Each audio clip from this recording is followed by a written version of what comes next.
All right, here we are. Welcome back to the LA Guitar Hang. It's been a while. I missed you guys, but I'm back and I have a really special guest tonight, LA studio jazz guitar legend, Pat Kelley. Welcome to the show, man. Thank you so much for coming out. Well, thanks for having me. It's nice to meet you finally. Yeah, I was telling you in the notes, I'm like, I can't believe that I haven't met you. I think I may have. I mean, I've seen you play before. I've come to a couple gigs and I probably saw you at the guitar night, the John Pisano guitar night. I may have met you, but it definitely this is the first time we've really talked. So I'm looking forward to getting to know you a little bit better and hearing your story. Well, likewise, because I saw a couple of your videos, especially with that new Collins guitar. Man, that thing sounds great, and as soon as you're Oh, playing, your playing th- sounds terrific. I thank you haven't so much, really heard you man. play before, but man, yeah, I loved it. It was great. Thank you. That was very nice of you to comment on. I appreciate it. When someone like you gives me a comment like that, it's like really flattering. It's like, wow, pretty cool. That Thank guitar, you. that guitar really caught my attention too. I mean, it would have anyway because the sound of it. I think the last NAMM show that happened before the pandemic.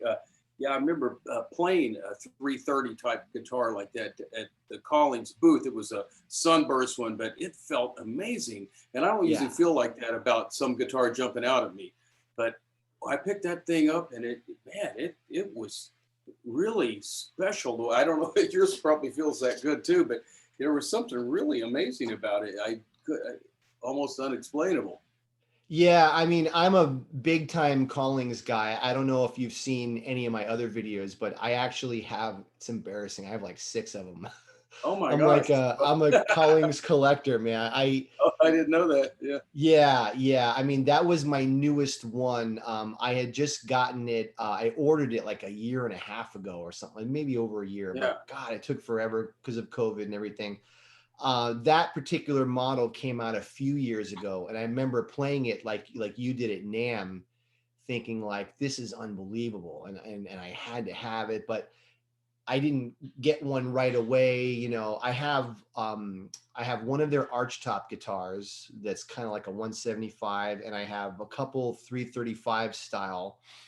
And then I wanted to get that one because, like you, when I played it, I was like, it's so light and so resonant, and Right. It was super light, and but mhm. I don't know. There was something about the neck. It wasn't too small, and it just had that feel. It's my favorite neck. It's the ultimate neck. It's like a Gibson 59 neck, but not as thick. Because some of those Gibson necks are like baseball bats. They're a little too thick. So yeah, man. So what have you been I think you had just mentioned because I was gonna mention that you were one of the teachers at USC, but I guess you're retired now, right? When did that happen? Yeah. I just stopped doing that. Well, it's been about a couple of years. My wife and I were going to move up to Sonoma County. We had planned to do that, and then we had just a couple setbacks here with our house, a couple things we needed to do, and so forth, and put it off for a minute. And then all of a sudden, pandemic hits and everything. So anyway, we kind of put that off, and now we are actually finally are going to be in the process of moving, but not up there. We decided to go more to Central California, up around San Luis Obispo, and Oh, it's so beautiful up there. we're in the process of doing that. We've sold our house here, and we have already bought a house up there. It's actually in Atascadero, just like 10, 15 minutes north of San Luis Obispo, kind of in the hills. Really beautiful location, and yeah, I'm looking forward to getting some stuff going up in that. And I'm kind of at this point, I've done so many things. I'm more interested in just doing my own thing. What I want to do, and playing whatever gigs I want to play. That's close enough. It's only about 3.5 hours from LA, so I can. I want to come back down LA, be involved in, if I get a call for a session I want to do, or if I have a live gig that I want to do, Uh-huh. something like that that's fun, yeah, just kind of things I want to do. So I can feel I can keep the foot in here too if I want to do that. How are the house prices up there compared to LA? Is it, I would assume it's not cheap up there. Is it a little cheaper Well, it's maybe? no, it's not. It's it's a little less probably, but depending on exactly where you are, but you know, gosh, it's getting expensive every place, you know. So Yeah. we've lived in a house here for many years, which helped us to be able to get a place up there.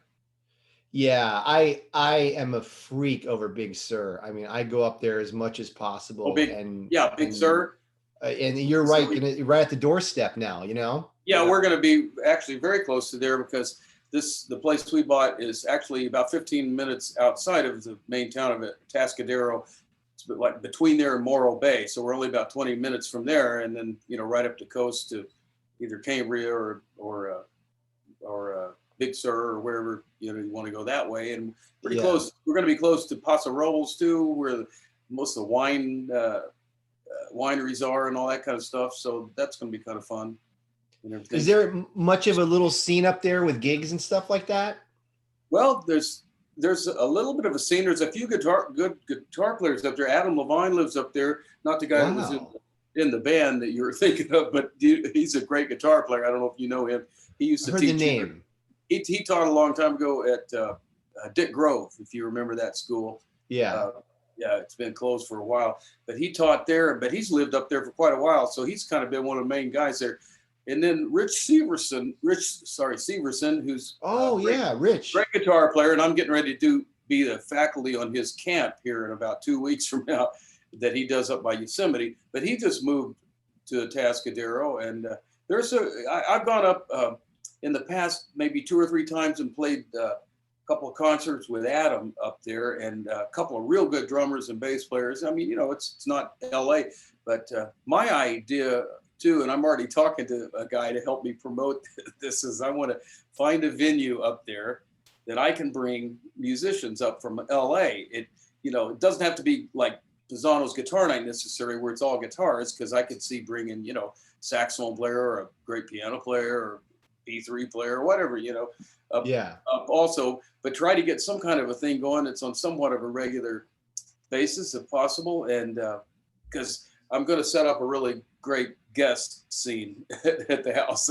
so I can possibly do that, because it's not that far to drive up there, and I know a lot of musicians would love to do that, bring your wives up, whatever, go visit wineries, go over to the coast, whatever, just make it into a vacation too. But I think the people up there be really hungry for that probably, and I'm going to I'm going to do some traveling still too. I've been setting that up to do that more. I had a kind of a big tour happening in April 2020, and then all of a sudden I had about a month tour where I was going to go as far as Memphis and hit Kansas City and Santa Fe and Tulsa and Oklahoma City, a whole bunch of towns along the way, just kind of going by myself and playing with a lot of musicians that live in these places, so I can travel by myself. So I'm kind of planning on doing that, because I just booked a couple of gigs. This guitar player, Ted Ludwig? I don't know him. Great guitar player. He's from Louisiana, from New Orleans, and he lives up in Little Rock now, and I think Memphis may be part of the time. But he's got a lot of videos out and stuff too. Really great guitar player, and he's had a series going. I was going to play on it. That was going to be part of it, because it's a real good funded series in Little Rock and Memphis. They have these 2 gigs. He's had like Peter Bernstein and a whole bunch of different guys from New York and LA doing this thing in the last couple of years. So I just booked that again with him because it got canceled in 2020. So that'll be not till 2022. He gave me a choice of months, and I just said, well, how about April? Because I said, I'm not going to go during the dead of winter. Let me wait till the weather gets a little bit better. So anyway, I'm going to book a bunch more. I'll probably try to book 3-4 week tour and drive the whole thing. That's what I like to do.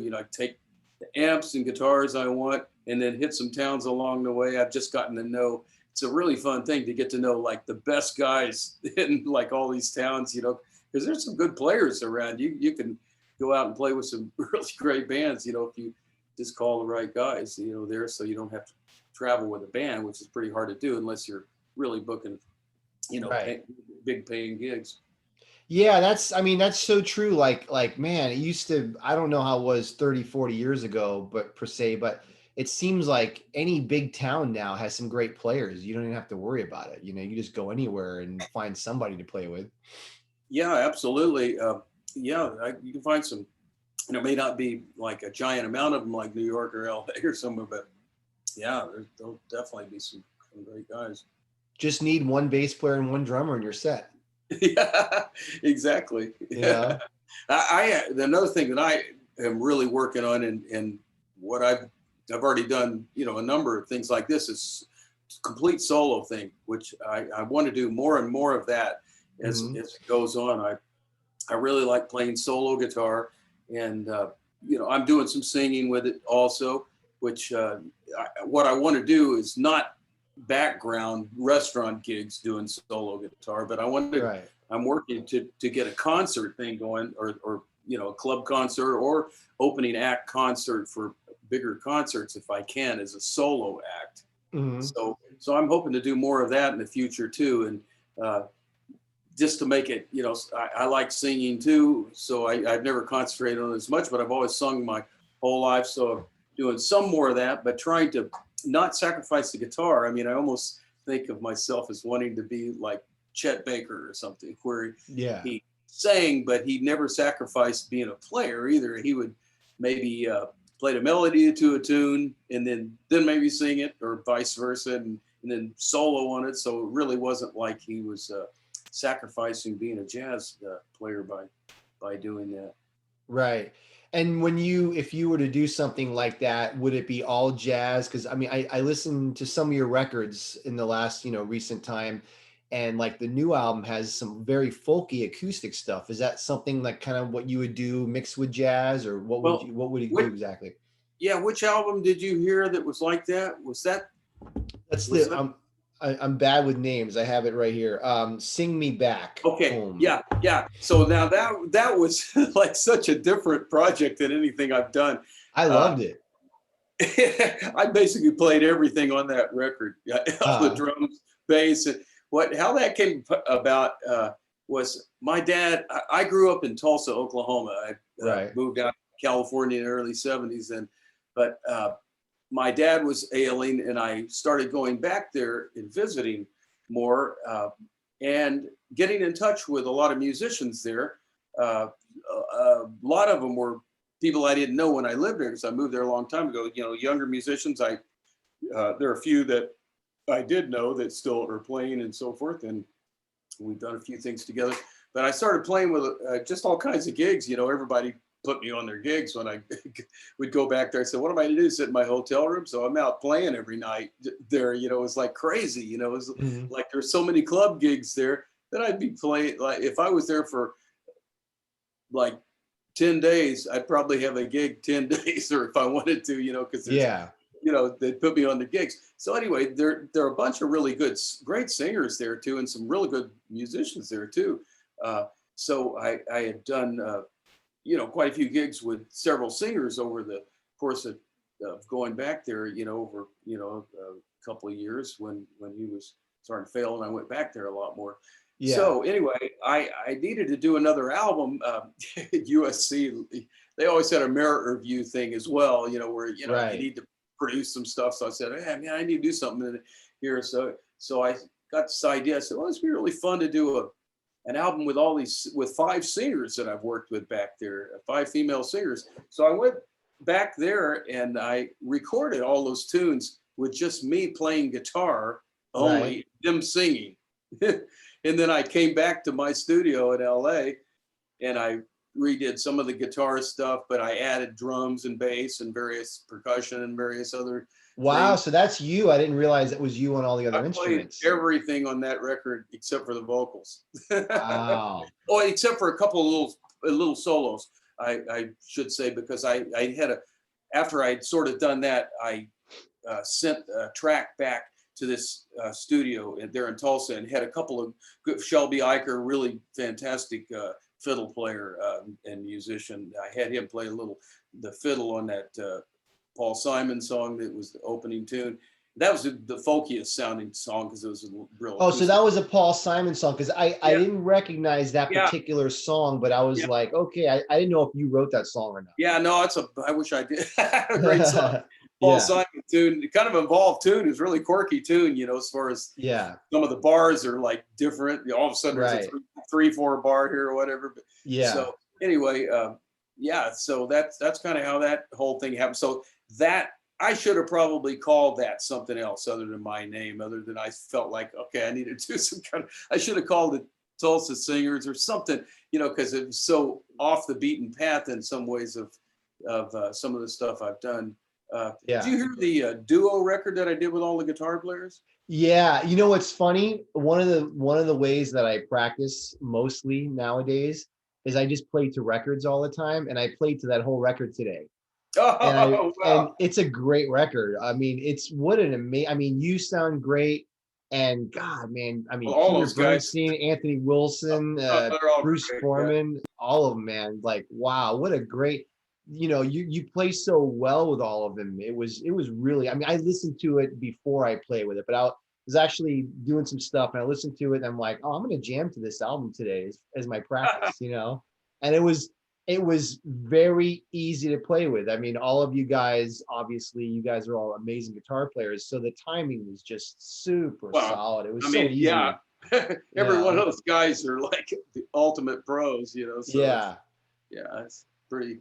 What did you use when you played with John Stowell? You sound like you were playing a bass, but was that a baritone or something? Yeah. That was that one song was a little bit. Most of the songs are arch tops. Right. Yeah, John had played a nylon string. He brought, and I played a Jerry Jones baritone guitar. So that was kind of an unusual combination on that tune. It had a weird sound to it. I love playing that baritone guitar. I've had that thing for probably about 20 years. It's a really neat axe to use. I use it sometimes in duo situations or whatever. It's almost like the closest thing I can get to being a B3 player or something when you're, carrying the bass and everything. Where it's really sounds like that. So yeah, that's a fun thing to do. The only other song that was any different was the very last tune on that record. I did an overdub with, I think it was like about 9 or 10 or 11 different guitars. Not all playing it. Yeah, not all playing it at the same time, but straight in off. It was kind of, once I get past that head, it's like a minor blues, so it's kind of not a real long form. And if you listen to that again, check it out, each chorus of that solo stuff is a different guitar. That's the one song I didn't get to. I'm so sorry. And that's, I think I got to check it out now. That sounds great. Yeah, check it out. Yeah. So yeah, I mean, one of the choruses even the first electric guitar that I got as a kid at 8 years old. That's a Rickenbacker that I still have. And one of the choruses was even on that, and a couple of them are on acoustic guitar and just various guitars. One of them has a little overdrive on it, and a couple of them are clean. So it just, I thought that would be a fun way to make that interesting, have a bunch of different things switching off kind of on that. So yeah, so that's a little different. That's a composition of mine where all the other tunes are standards that we did with all the other guys. And, just real quick, very loose. I mean, the guys are, such great players. I was happy to be able to get Peter Bernstein, who was in town. I didn't have to fly him out here for that. He was in town doing a gig. So. Right. And then Stowell lives in. Stowell was in town too. Yeah. Oh yeah. And then he was the very first one actually that I recorded. Oh, and that seemed like just more of like an improv blues. That particular. It was. Right? Yeah, it was. Yeah. That's cool. And your sound on that, it reminded me of the West record, "Moving Along," where he plays that 6-string bass. He plays a bass guitar on that record. Yep. Yeah. The minute I heard that, I'm like, "Moving Along" sounds like that West sound. It was great. Yeah, I think his. I'm guessing that his brother that played bass probably had one of those 6-string basses. I've got a 6-string bass like that too. That's E to E. The one I used on that is a baritone. I've got a B on the bottom and a B on the top. It's not quite as low, but it still has the timbre of like a bass or a piccolo bass when you play up high, kind of. I had a baritone for a minute, like a month ago. I bought it in a Guitar Center. It was like going to be my birthday present, and it was really cool. And I just returned it because I ended up needing something else, and I took it back. But I'm definitely going to get a baritone because it was very interesting. I've It, always wanted to get one. oh, it's hard to put it down. You know, even just playing like simple chords and even open chords with a capo or something, the whole thing, it just has a different kind of sound, a timbre to it. You know, a little Yeah. bit kind of really got a full sound. Yeah, man. Yeah. The record before that is with organ. Who is the organ player on that one? Oh, Joe Bag Oh, that's Bag. Okay, played cool, on that. cool. Yeah, yeah, and it's that guy, that record's kind of broken up into several different things. It's got some organ stuff on it with Ralph Humphrey playing drums and Joe Hmm. Bag on organ, and I've got a couple of trio tunes, just guitar, bass, and drums, and a couple of solo guitar pieces on it also, and one tune that I sang, and or a couple tunes I guess I sang. I forgot now. I get them mixed up. Yeah, yeah. Anyway, I kind of had a few different things on it. Yeah, you got a lot of cool stuff. You got some like kind of contemporary jazz records as well, and so you're definitely such a versatile player. That's the one thing that I really appreciate about your style. I mean, you're definitely a jazz guitarist, but you're able to do the contemporary jazz stuff. And then how many pop records have you done? I mean, I remember listening to the High Action podcast. By the way, for those of you who haven't heard that podcast, great podcast by our friends John Story, Perry Smith, and Will Brom, and Pat was on there, and it's a really great interview. You guys should check that out too. They're much more detailed than I am, so you get to hear Hang his on. whole life story. I got to check But that out, and I haven't listened to it, so I don't remember what happened. oh, it's really good. You tell the story about how you got to LA, and I forget some of the main specific records you played on, but you had talked about like who are some of the artists that you've recorded with? I know there's been a lot of them, but who are some of the more notable ones that you want to Well, talk about? the you know, some of the more important stuff that got me started. I can't remember if I talked with those guys about this first stuff when I got in with Ronnie Laws and so forth. Was that a I part of think that? so. Yeah. It was Okay. pretty detailed. Yeah, I couldn't remember exactly where we Yeah.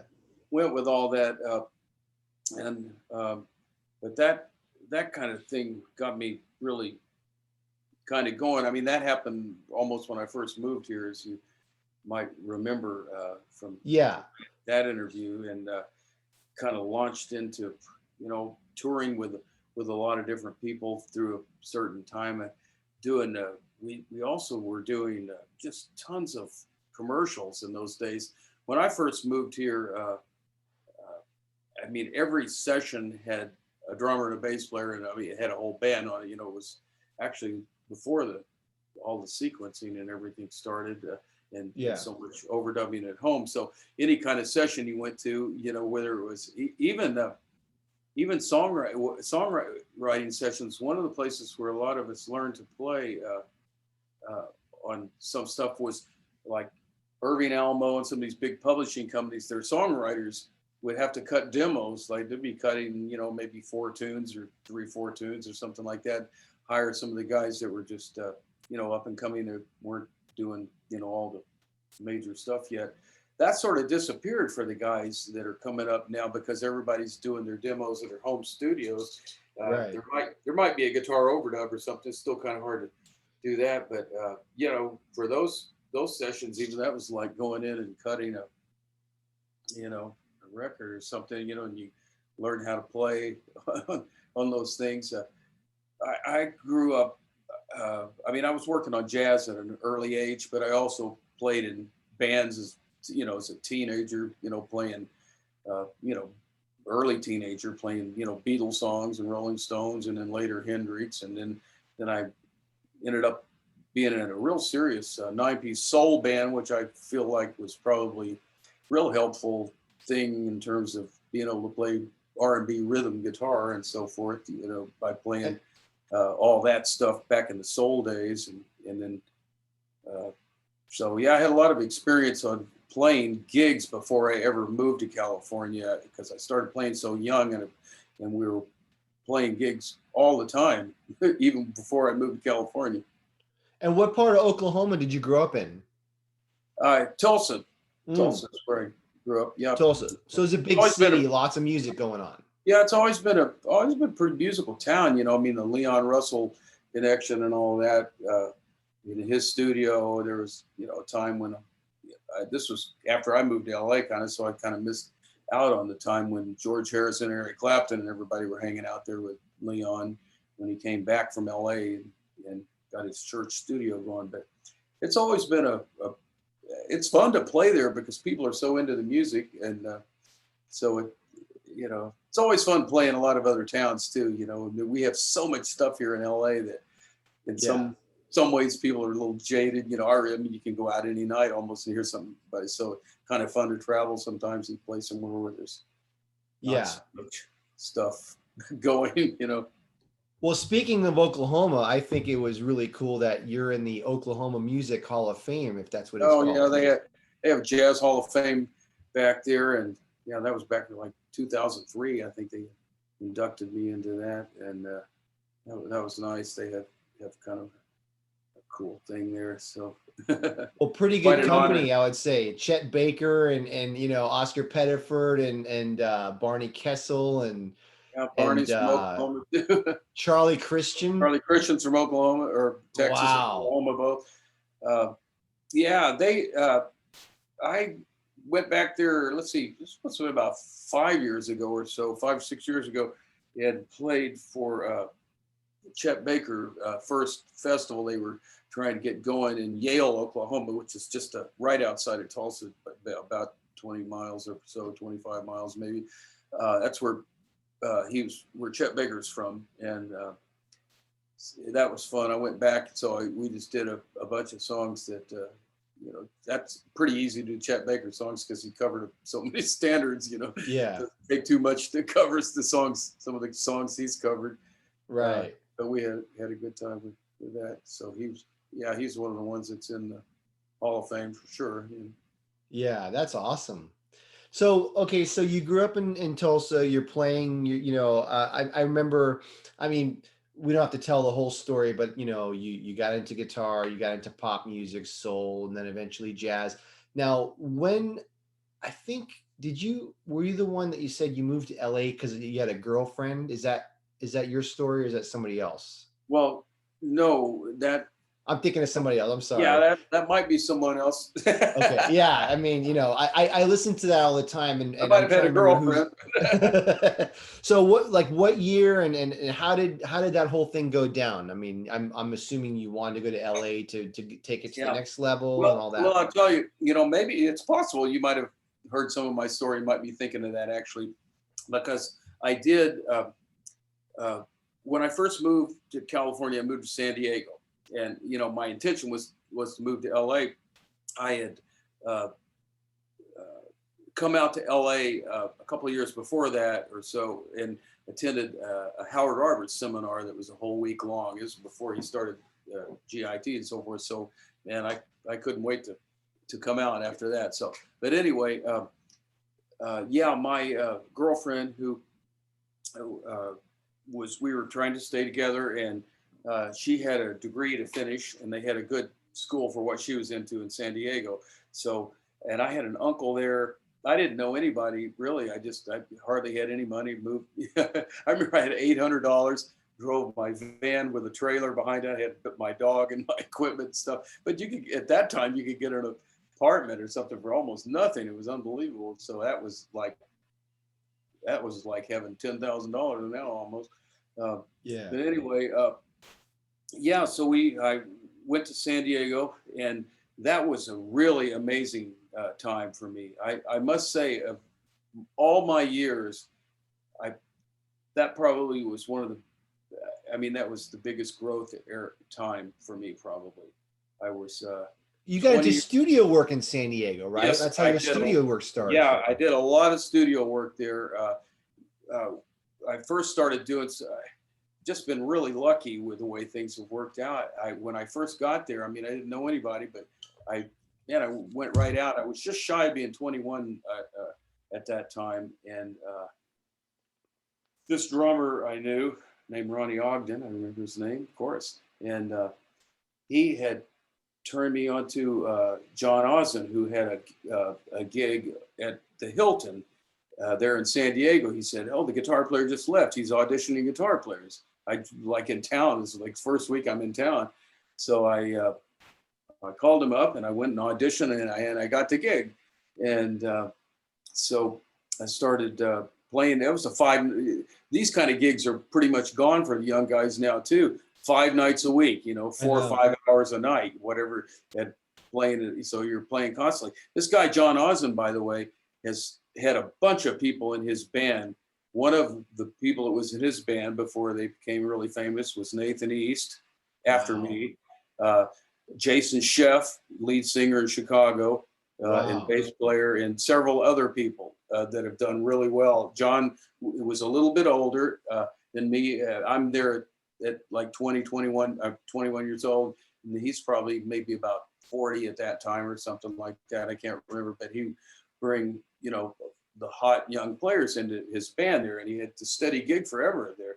So it was great. But after a while, I started a band of my own, which we had a real great band there too. And then I dropped out of the club thing because I started getting calls for, there were a lot of jingles going on down there, especially maybe some other sessions once in a while, like certain kind of film things and, TV packages for news outlets and all sorts of stuff like that. And lots of jingles. There were several companies there.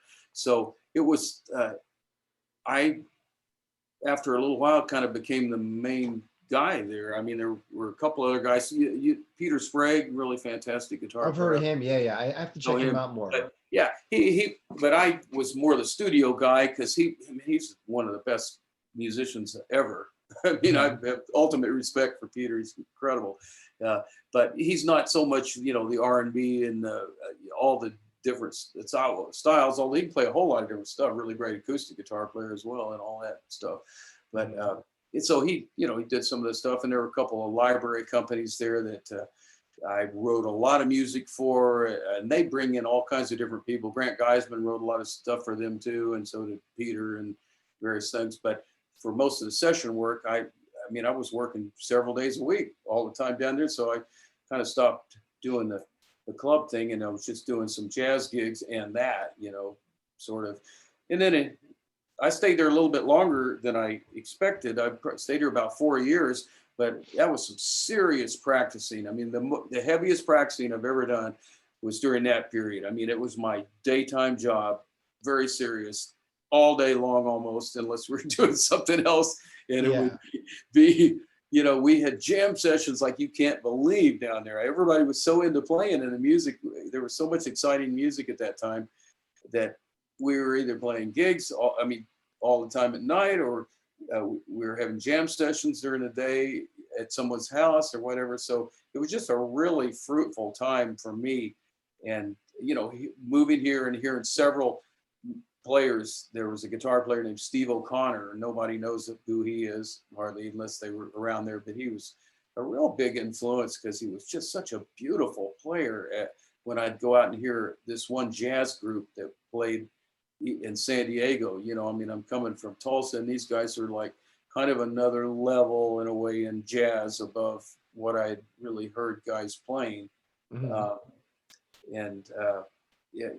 was, I'd be there all the time right at first. So I just really grew a lot during that period, and then moved up to LA, 4 years later. And the rest is history. I had a lot more experience by the time I moved here, and things. The Ronnie Laws gig dropped into my lap without going into that whole story. Almost exactly the same way. The very first week I was in Los Angeles, someone told me he was auditioning guitar players, and I ended up getting a gig with him. And, wow. We were playing at Carnegie Hall 3 weeks later.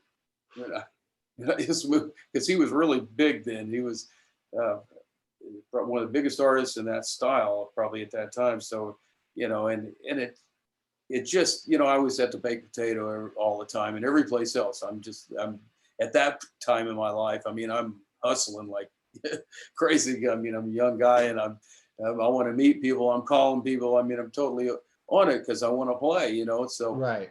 the Ronnie Laws thing, and that, I mean, people would say, well, he's got to be funky. He's doing that, so it would be, that helped a whole lot too. And I probably talked about the Flying Jib Band maybe on that other podcast. I don't remember if they asked me about that or not, with Vinnie I don't. Colaiuta and Oh Neil man. Steubenhouse and Dave Boroff, and we had about a 2-year gig at a club here where we were playing all the time, and that band just exploded the place in those days. I mean, audience. Caliuta. Wow. That's we, unbelievable. yeah, we were all like the hot young guys in town, and our audiences were unbelievable. I mean, every night we might have Bill Champlin, Jay Graydon, Tommy LaPuma, Al Jarreau, Stevie Wonder, no telling who is in there to hear this band, because it was just such an exciting time, and everybody was always already completely enamored with Vinny, because I mean, he played as good then in his early 20s probably as he does now almost. I mean, he was just a freak. I mean, he was so good. And Neil, amazing, bass player, and that whole band. And I wrote a lot of songs. That was a real great time. That was something that propelled us all into a lot of work too. In fact, that band should have been one of the really big new fusion groups, except that everybody just got so busy that the band kind of eventually just sort of splintered, because everybody, was getting so many calls for stuff. We couldn't really keep that going for that reason. But that did bring a incredible notoriety to everyone in that band, because that's one of the hardest things for players, and even harder nowadays probably, to get heard in a really great situation where, man, it's a killing band, so you sound your best, and even better than you'd sound in a lot of places, Right. And I wrote about half the book. It was almost all originals. Dave Boroff, the leader of the band, saxophone player, he wrote about half the book. And the other guys, maybe Barnaby Finch played piano. He might have written a couple tunes, but mostly it was me and Dave. So that helped me tremendously down the road, because I was constantly writing songs at that time. And as my career went on, with stuff, there were things that came along like, you remember the Merv Griffin show? Sure. I was a kid. Yeah, I was always on. Yeah. Well, I was the guitar player on there for the last 5 years of that show. Wow. And so Mort Lindsay really liked my songs a lot. And that was an interesting process getting that gig too, by the way. When did that show end? Like in the mid 80s or early 80s? Yeah. Right. It's been quite a while. Yeah. I forgot the exact year. I think it was, probably about the mid 80s or. I remember it was on after school. My parents would watch it, and I remember him. Yeah, I know. That show was on for over 20 years. And, some of the other guitar players that were on that show, Herb Ellis, Jim Hall, and Mundell Lowe before me. Wow, that's amazing company to be in. Oh man, so I mean, I always felt kind of guilty, to be honest, because they wanted to bring in a few younger guys and in the band. Mundell Lowe was amazing, and some of the guys that they end up changing out and so forth. But anyway, that was a real cool thing, being able to do that, and then you've got time to do all kinds of other things. Anyway, I was going to say Mort used a lot of my songs into commercials and stuff, and Merv even used one of my tunes on a game show that unfortunately only lasted one season.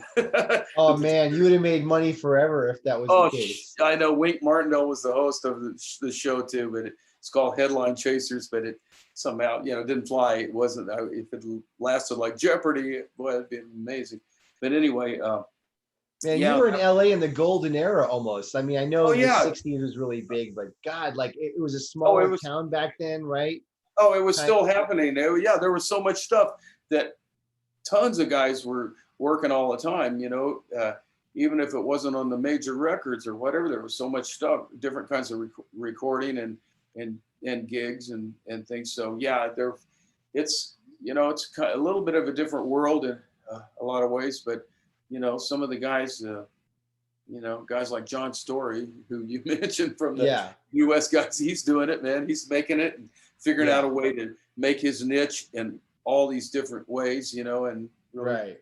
smart, and man, he's a great player too, it always Sure. helps if you can open the door that way, that's going to make a big difference too. But You it got to takes a have the whole more than that. package. Yeah, Say you that. got to be talented and you got a great player. You got to have a great attitude, be easy to get along with, and there's just Yeah, a yeah, lot of things you got to be able to have down. absolutely. All that stuff's really important because, uh, yeah, you gotta know how to interact with people and and hopefully enjoy uh, being around people. And it's kind of hard Yeah. if not. So. When you were doing those sessions back then, was it pretty reading heavy at that time, or was it kind of like, because I know like in the earlier years it was all reading, and then as the time went on, the musicians got more freedom to like make up parts and stuff. So Well, like when you were doing kind of it, depends. It depends on what kind of thing it is. Sort of mhm, uh, some film like stuff, and uh, there's certain things that are way more written. More record oriented things have a tendency to not be as written because it might be because there's a lot of great musicians, players on that kind of stuff that may not be as strong a readers as some of the guys that do. Uh, more of the film stuff. Uh, but a lot of times, more record oriented things have a tendency to be a little bit more worked out in the studio and parts invented. Maybe it's more of a chord chart or whatever, as opposed to certain, film or even certain jingle things, that are more precisely written to time and things like that. yeah. And Time. what was your rig back then? I hear stories of people showing up with tons of stuff, but then I hear stories of people just with a 335 and an amp. Like, what was your rig like when you did Oh that? man, there were times it was got kind of crazy. God, it's like you had to. I've changed from.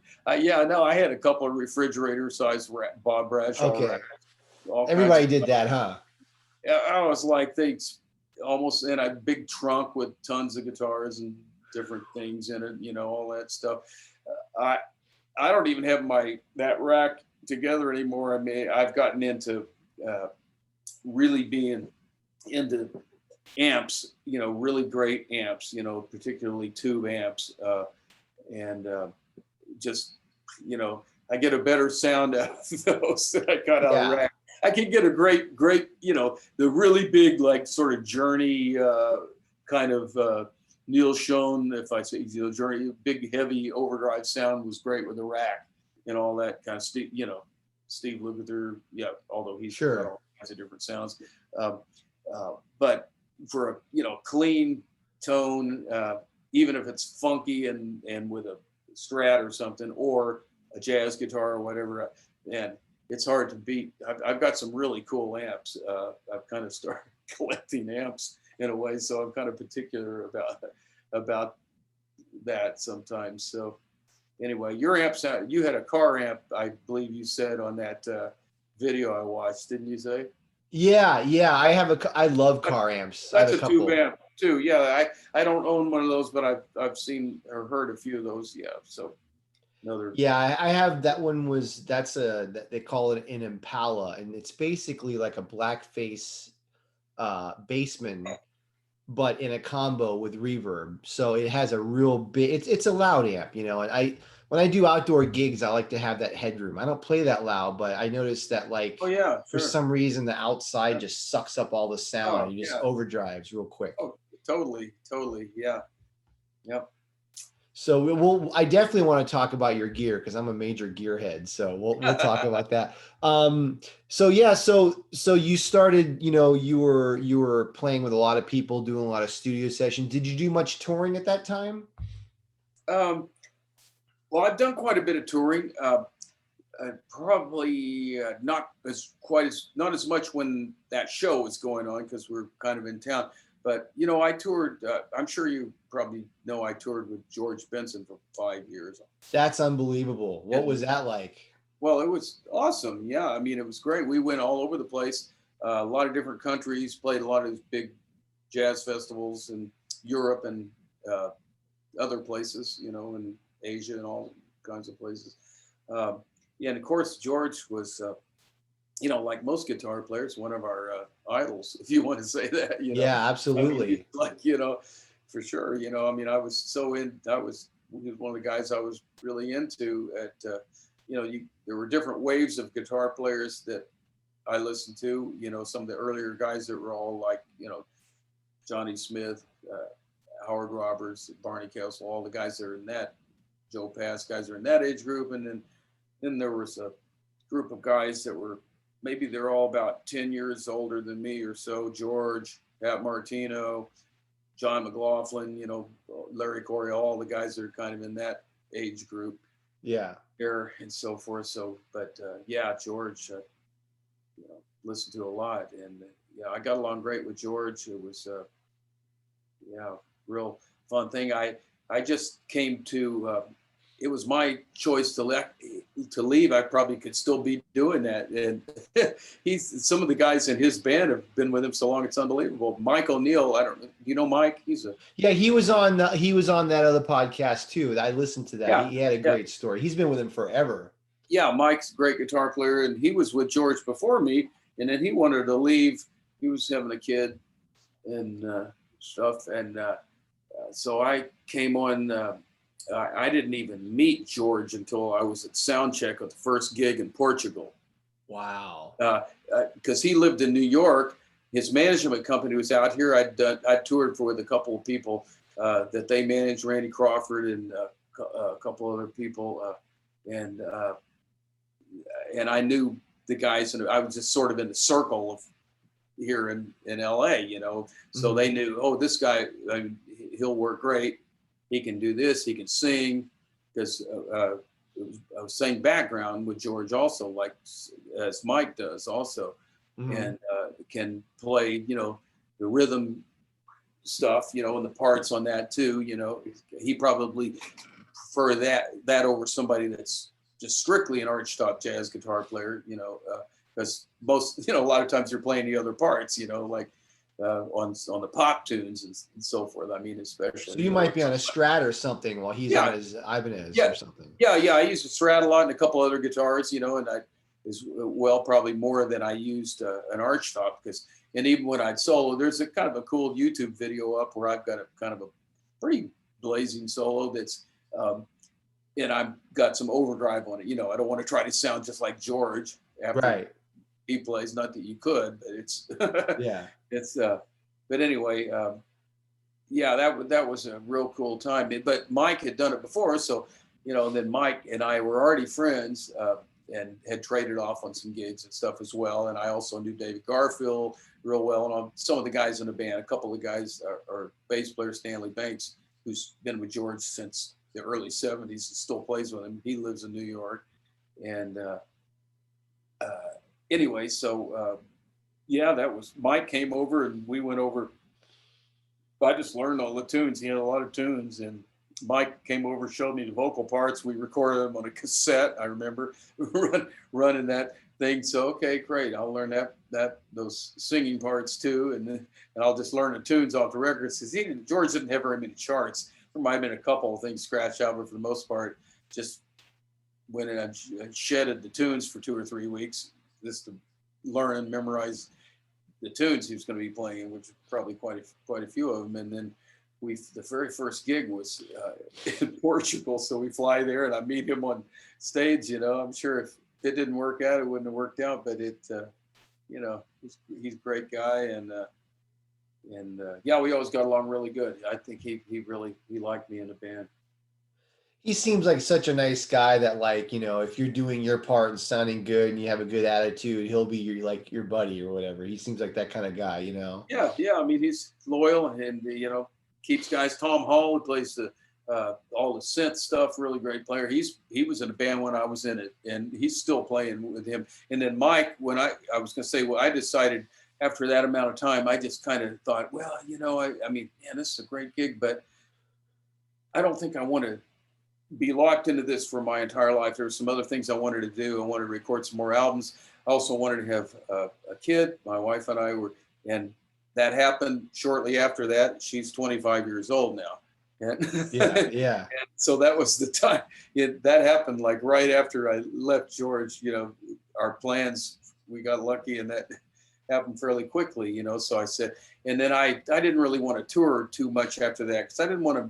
I'd done a lot of touring with quite a few different people, also before that, and didn't want to miss my daughter's life there. Sure.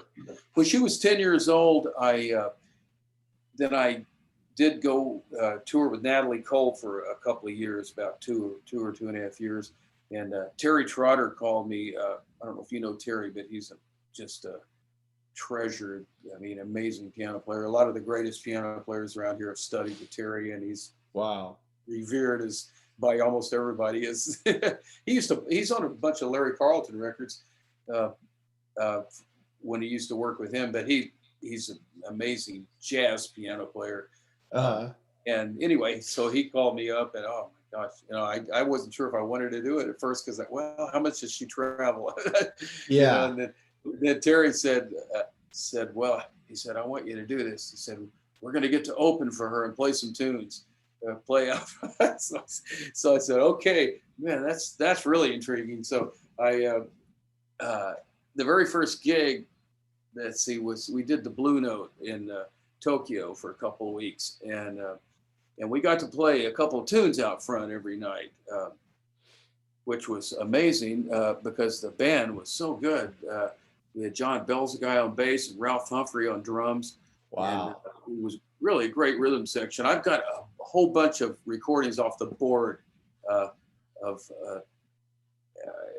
that I kind of put together. That, boy, some of them are really, really kicking.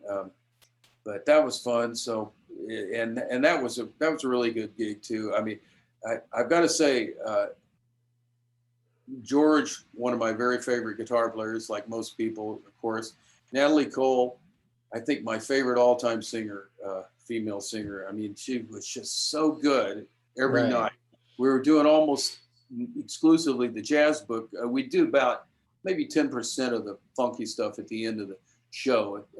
But she had so many good charts, and there was some reading on that gig, because she had, especially when we'd have a second keyboard player a lot of times, and some of the gigs that were big gigs might be an orchestra or a big band or something, but a lot of them were, so there were a lot of written lines in the guitar that doubled like the horns and stuff. That was kind of cool. And there were a lot of different charts. She sang a lot of different songs. She wouldn't always call the same songs like some people. But all these recordings I have of her singing, and when I listen to them back, it's unbelievable. I mean, every one of them sounds like 99.9% like a record take. I mean, it's just so in tune, and the phrasing is so perfect, and sound is so perfect, and everything. She was just, especially on the jazz stuff. She kind of at the end of her thing, she got the bug to want to do another R&B record like her early career, and I don't think it really went very far. She ended up using a producer down in Atlanta, and but yeah, on the jazz book stuff, I like her better than anyone, just about, because she doesn't oversing it, and the phrasing is always perfect. And well, her dad was pretty good too. Yeah, another one of my favorites. But anyway, I feel just had to say that because I feel really honored to have worked with someone that I love that much, and their musicality. So it's amazing to me, like when you say someone like her, how great she sounded live, and I probably wasn't that long ago, but you know how like now when you see any awards show or any TV stuff, there's almost zero live music, and they have this attitude like, well, you can't do music live on TV, and it's like they did always up until about 10 years ago or 12 you or 20. can if you can play and sing. Yeah, it's like I remember Sinatra, see Sinatra on TV and all these other people. They sounded fine to me, and their sound systems then were like 1/5 as good as they are now. So I don't know why it's so hard to do it now. She's like, really, so Absolutely. weird. Well, they'd do it if they had to, like if the Grammys still, featured a jazz act, which they barely do now, but that would Yeah, probably go live, because it's more that yeah, kind of thing. But well, so much of some of the new music, I'm not putting it down at all, but yeah, some of the newer music is there's not much of a song there always. Some of them there's some good stuff, but yeah. a lot of it is so production heavy that there's Right. really nothing there that you can do live the same way. It's Yeah, production thing, and there'll be nothing there. That sad part of it is that because of all that production heavy stuff, where there's really not much song there, it's all just production and stuff. There's not going to be yeah. anything there to last. I Right. mean, those songs are disposable. They're going to be gone. Those kind of tunes. And So also because of the technology, like technology ages very, very fast. Anything that was cool 10 years ago is way passe right now. well, that's And it, true. it Yeah, always goes that absolutely. way. Yeah, yeah, sure does. Yeah, but also, I mean, I love songs. I've written a Hmm. lot of songs. I've written a lot of songs with lyrics too, just Hmm. different styles of songs, over the years Sure. and stuff too. Just I did a songwriting class a while back, and just wrote a whole bunch of kind of heartfelt, you know, acoustic guitar songs with lyrics and stuff. It was mostly about working on how to really write lyrics that were meaningful and so forth. And so that's fun too. But That's yeah, hard for me, but I man. like Lyrics. songs. I like songs, So I want to say, Sure. like some of these things, if there's not much of a song, there's nothing to last. I mean, Right. if it's a great song that can be played on the guitar or the piano or anything, or sung with a melody, then there's something there that can be recovered by, I mean, can be covered by somebody again, or just played. I mean, that's Hmm. even why the Beatles songs have lasted. I mean, they're songs, that you can play almost any way, and they still sound like a song. Yeah, any great song lasts. I mean, even like a lot of the pop hits from the 80s, because of the technology, does sound very, very dated, but the songs survive because they're good songs. So Yeah, right. If there's a song content like melody and chords, and something that can be reproduced, then it's, yeah. I mean, that's why some of these standards. Gosh, I've got. So I mean, I kind of specialize in old songs in my show, my solo show. I mean, I've got some. I don't have anything that's very current, but I try to make Yeah, them current on my own. But I've got a lot of songs from the 20s and 30s. I mean, there were so many great songs. Those standards last forever. Some of them I've, sure. modernized a little bit, and so forth. And I've got a couple, two or three soul tunes too that I do in way more of a jazzy style if I'm playing, jazz up the chords and this and that, make it cool too. But I've got a lot of standards from the old days that I just happen to really like the American Songbook a lot. So you're comfortable singing like if you're doing solo guitar, like jazz songs kind of in a crooning style? Because it's funny, not a lot of people do that. And I like to sing a little bit too. I wouldn't call myself a singer, but I always thought like, man, if I became good at singing standards and I could comp for myself, you could gig like crazy, because it's like they're getting the price of two for one, because most people, you know, for jazz at least, only it seems like only piano players sing and play. You don't see a lot of guitar players who really sing Yeah, well with jazz. Someone like John Pizzarelli's great at yeah, that, but there's not a yeah, lot of people like that. yeah. There aren't that many people like that. So I'm trying to develop that a little bit more, because it is a little bit more unique than just play. I mean, I play some instrumentals, and you do a vocal tune, and it can still have just as much guitar playing on it, and Yeah, people really, people respond to it more. There's just something about the human voice, of course. Uh, and I think I'd call myself a crooner necessarily. I'm trying to get better at singing some of the standards. I've always been better at singing the bluesier things, and I've got a few of those too. That I do sometimes. I mean, if I'm doing a show like that, and I can still make those as jazzy as anything. I mean, I can, uh, I've done even Hound Dog by Elvis Presley. It's just a blues. So Yeah. you can make that as jazzy as you want, you know. Yeah, of course. I'll blow on that like I'm playing on a Charlie Parker tune or something. Right. If I, you know, during the solo stuff, or even the chords, you know, maybe make them different on that if I decide. So sometimes you could pull in a tune like that, you know, and I've got a few, got a cool version of Sitting on the Dock of the Bay where I've got a whole different chord section. That's kind of not a great tune to blow on. So I've got a chart of that where the solo section's different, and it's real cool to play on, you know, so you can open it up and, you know, and then, you know, got a few things like that too, in addition to some of the standards and so forth.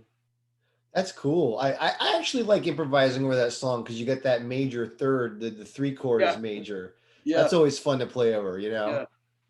That's cool. Yeah. So like, so you're working on doing a solo act. I was going to ask you if you had any like new record projects in the wings, or you're just looking to do some touring at this point. Well, yeah, I want to do another record, for sure. Yeah. I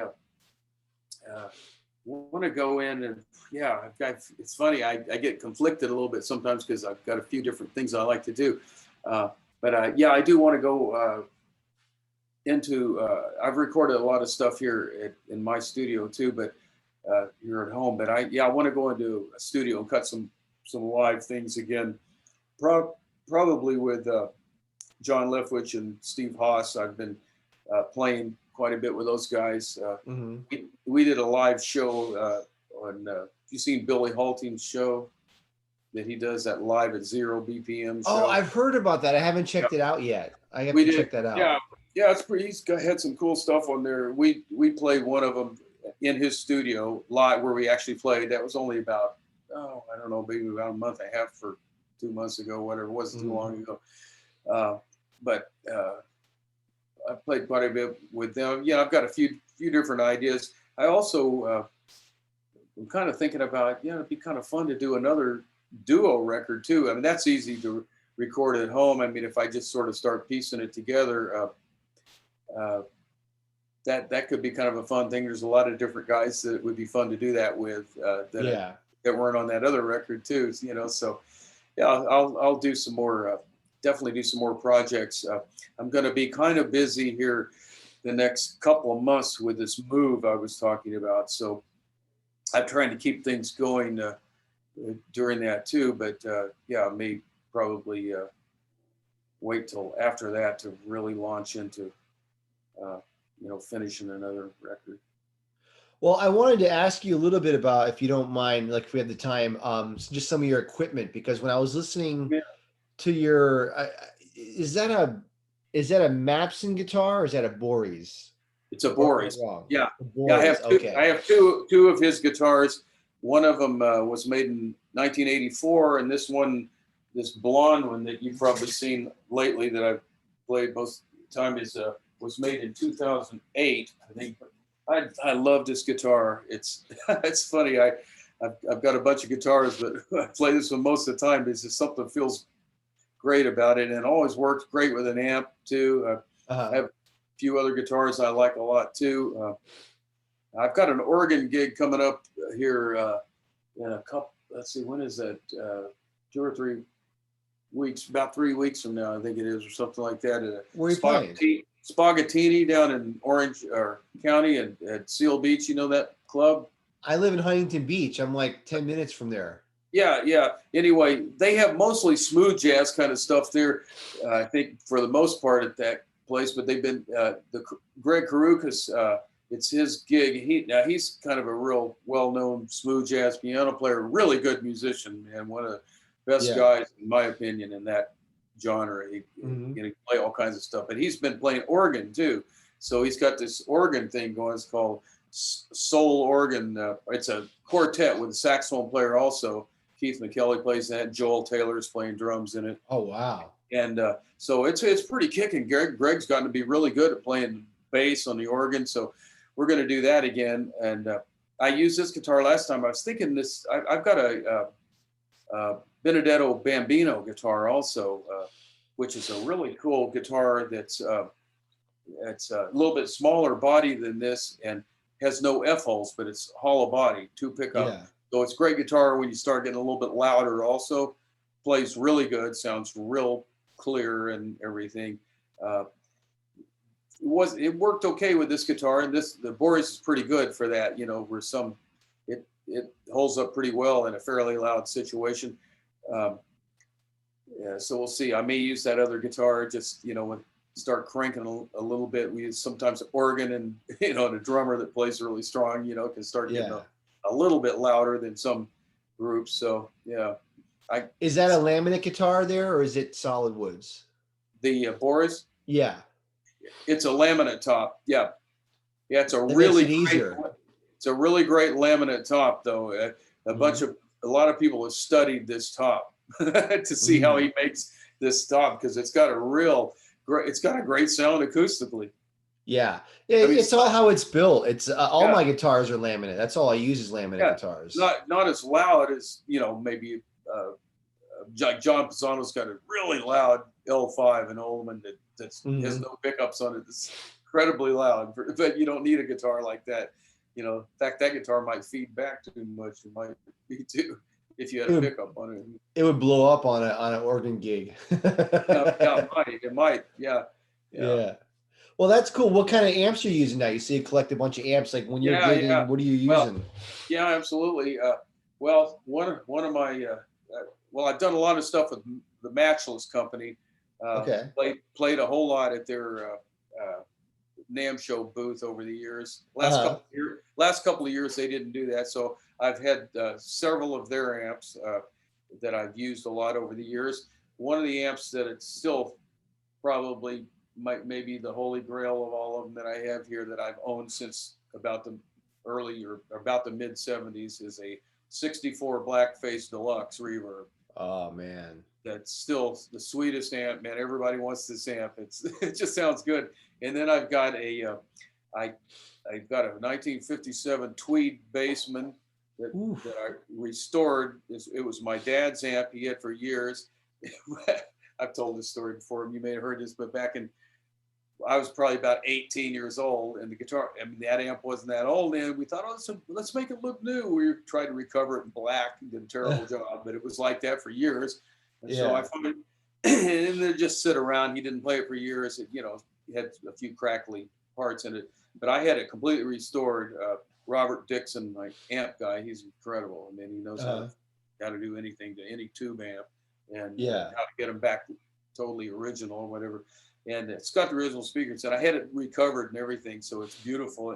And that amp sounds amazing. It just sounds so. It sounds fabulous with a jazz box. Wow. Yeah, that's great. I've used it on a bunch of stuff. I just used it on a record I did with George Kahn and this piano player that we put out this last year, and used it the last couple of times I played on Pisano's Guitar Night. And I've used it last time I did that organ gig with Greg. So, it's got a little bit more power than the Deluxe, although that Deluxe is pretty loud. That 64. They are loud. Yeah, I've got a 59 Tweed Deluxe also, no reverb. And it's not as loud. Not as loud. It's cool sounding, but it's not as loud as that 64. They upped the headroom somehow. And by the time it became a Blackface. I've got an old Ampeg amp too, and a few, a Reverber Rocket, and a few other things around here. But that's cool.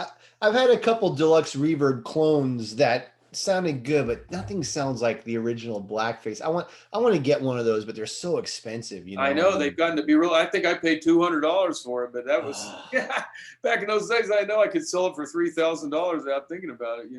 Hey, another amp I have that's really incredible that I got from a friend of mine who unfortunately just passed away recently with cancer. He gave me his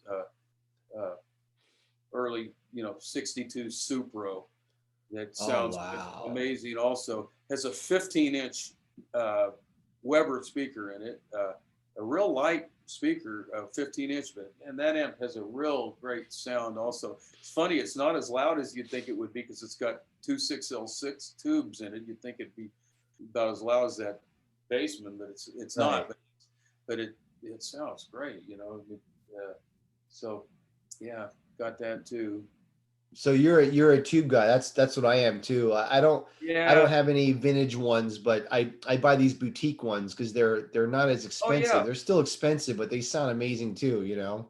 Yeah, well, those car amps are not cheap. That's for sure. You know, Yeah. neither are the matchless amps or divided by 65 or any of these companies that are Dr. Z, any of these companies that are, you know, making these handmade tube amps, you know, hand wired tube amps that Yeah, I love that are stuff. expensive. But yeah, they're just the other amp that I just love to play through, and I more often than almost anything here at home, and also for some recording stuff, is a real early silver face Princeton that I have. It's a hand wired Princeton also, Hmm. and man, there, you know, Princeton's not nearly as loud. It'll work for a fairly soft gig, but boy, does it, Sweet. because of low wattage, it's just so easy to always get a great sound out of it, almost no matter what you do to it. Yeah, those old Fenders, they have like a softness to them. Like a lot of the amps, Well, like especially the low wattage ones. Yeah. yeah, a lot of the amps, even the clones, they don't have that softness to it. Like I had this one, it was a vintage sound that's like a clone of an old Fender. It's a great amp, but it had a very immediate like attack, you know. Oh And yeah. a good deluxe doesn't have that. It's That's a softer, it's sag. slower, a sag to it, and I love that. Yeah, I know. It's got a tube compression that makes your articulation really follow through. Um, Yeah. uh, yeah, it can really feel how hard and soft you play. Yeah. They have a new custom shop hand wired deluxe reverb reissue that I want to check out. I've heard it's pretty amazing. I want to check that out because they're not cheap, but they're still cheaper than an original. You know, if I buy everything used because if the amp's new for 2,500, you can get one for 18 used. Right? You Yeah, know, yeah, it makes sense. yeah. So, what acoustic did you use on that last record? Because you got a really great sound on that. Oh yeah. Uh, my main acoustic that I use more often than not, the most of the time, which is probably what I used on that, is made by a guy named Tom Williamson, and he's not around anymore either. Another guy that passed away a few years ago. I've had this Tom Williamson guitar probably, gosh, I think it's been probably almost 20 years now. He was a protege of Bourgeois, you know those guitars. Yeah, yeah. Yeah, and up in Maine, and Tom was there too. He used to work for Bourgeois, and he went out on his own. And so that guitar was a 12 fret triple O size Wow. guitar with a cutaway. He made it with a cutaway. I almost bought a Collings. Actually, I was looking for a particular kind of guitar at that time. I wanted a triple O, 12 fret, uh, and I almost bought a Santa Cruz, a Collings, and I had a friend who had gotten one of Tom's guitars that I really liked a lot, and ended up talking to him, so I had him make it. It's been a really great guitar. It's fun guitar to play. I like that size. It's got a nice, got a big sound for. They do sometimes, even though it's a triple O. You like the 12 fret, huh? It has a little bit more bass to it. Yeah, well, it feels great playing one of those guitars. Sometimes, yeah, I just didn't have a 12 fret. I've got a couple other acoustic guitars, and but yeah, it's been a really neat guitar. I have a Seymour Duncan Magmite pickup in the hole, which I've had on it almost the whole time. It's just I like that pickup a lot. It's works great. I like it better than most of those ones I've heard that are in the bridge. You know, Yeah. because it's got, especially if you have to play it through a guitar amp or something, it actually works really good. It's surprising. I can almost use it for jazz guitar if I just dial the brightness down just a hair, because it's not so twangy, brittle bright like some of those pickups are. Yeah, yeah. My favorite system is the LR Bags Anthem. It's a Oh yeah, combination of a yeah, piezo and like another pickup. I actually like when you plug it in, it sounds really great. The problem is it does change the sound of the guitar a little bit. Like it kind of dampens it just a little bit. I have it in my Martin HD 28, and I want to have another guitar too with pickups in there, but like I have a Collings acoustic and I can't mess with that guitar. Like I almost don't want to yeah. put a pickup in there.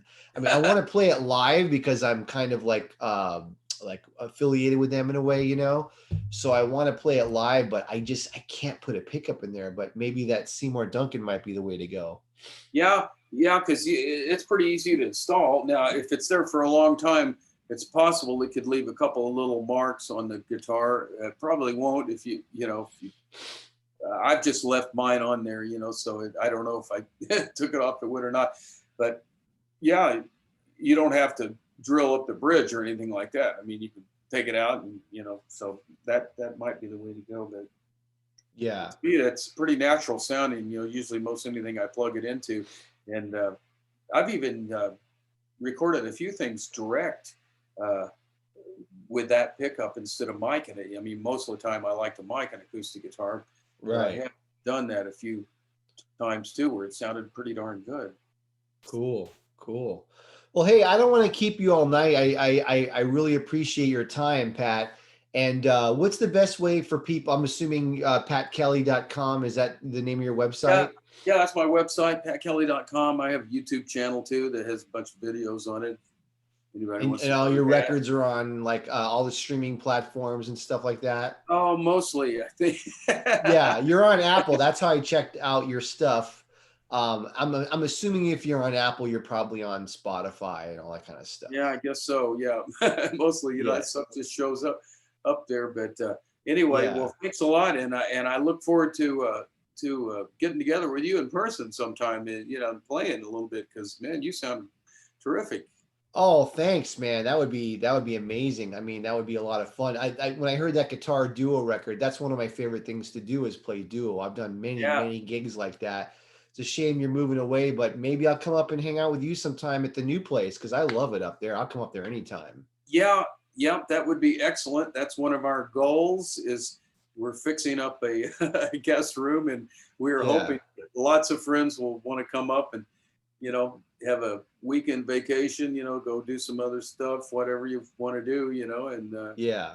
have some fun. So, yeah, I'm going to be here for a little while before we're out of here anyway, till probably almost the end of July. So, Well, uh, I'll keep my eyes open for your spaghettini gig because, I've been talking about this a lot. Like I'm was so starved for live music during the uh, the the pandemic that I'm going out a lot now. I mean, yeah, I'm well, gigging when I can. I'll come out. yeah, come down there. It's on the 21st of June. It's Okay, on a Monday night. They've been that's doing this, okay. and it's outside there. They've been doing this outside on the patio uh, Okay, thing there on Monday nights, kind of a different thing. And I think they're kind of opening up the rest of the club now too. But they started doing this thing just a little while ago. So okay. that's I'll where come it out is. and Yeah, hang. yeah. Give them a call, maybe make a reservation or whatever, and that would be fun. We'll get a chance to meet there. Yeah, you'll like the group. Everybody's great. You sounds like Joel Taylor probably. Oh yeah, he's a great drummer. Yeah, I would. Yeah, no, he's great. He's played with all kinds of people for sure. And Yeah, Keith McKelley, terrific saxophone player, and Greg's a great musician over there on the B3 this time instead of piano, but he's good on whichever it is. I love organ, man. I play with organ as much as I can. I love it. Yeah, man, I do too. It's a really a fun thing, fun sound. It's that All right. groovy, funky thing. But yeah, hey Pat, so thanks so much, man. I appreciate it. And I'm glad you guys are doing well. And I'll hopefully see you at that Spaghettini gig. And anyone who wants to check Pat out, he's one of the masters of guitar. You guys got to check him out. He's got plenty of records out. Apple, he's on Spotify. Go to his website, go see him live. And thanks again, man. I appreciate it so much. All right. Take care. See you down All the right, buddy. road. Have a All good one, right. buddy. Bye bye. Take care.